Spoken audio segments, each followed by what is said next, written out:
আমি এখানে মুগ ডাল নিয়েছি, এটা পটল দিয়ে রান্না করব। আমি আবার কিছু ফেলি না, কারণ এই যে পটলগুলো শুকিয়ে শুকিয়ে গেছে না, অন্য কেউ হলে ফেলে দিত, রান্না করতো না। আমি ভাই রান্না করব।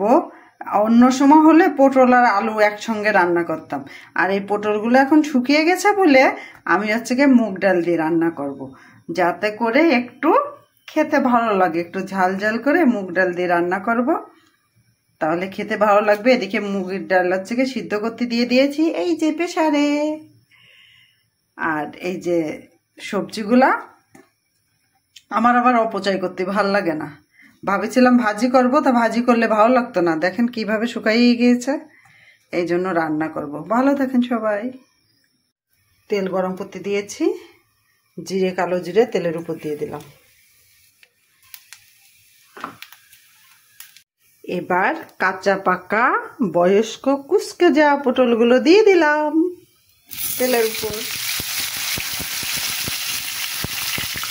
একেবারে যেগুলো মানুষ খায় না, তেলে দেয়, সেগুলো আমরা রান্না করে খাই।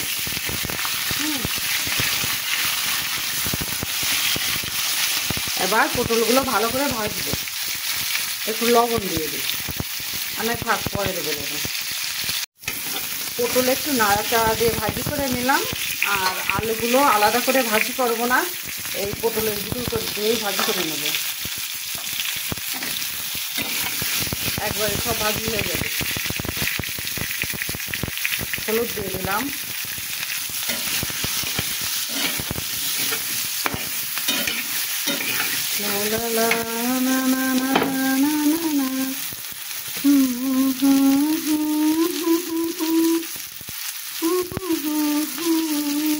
লবণ,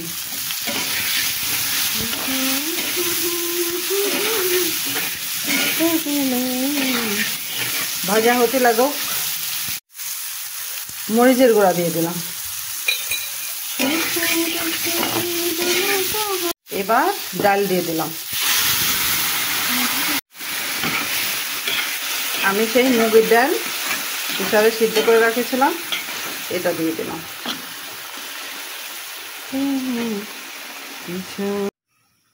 এখানে 4টে মরিচ দিয়ে দিলাম। শুকনো মরিচ দিয়েছি তো, এই জন্য 4টা মরিচ দিয়ে দিলাম। এখন জাল হতে লাগুক। আমি একটু চিনি দিয়ে দিলাম, তারপর একটু ভাজা মশলার গুঁড়া দিয়ে দিলাম।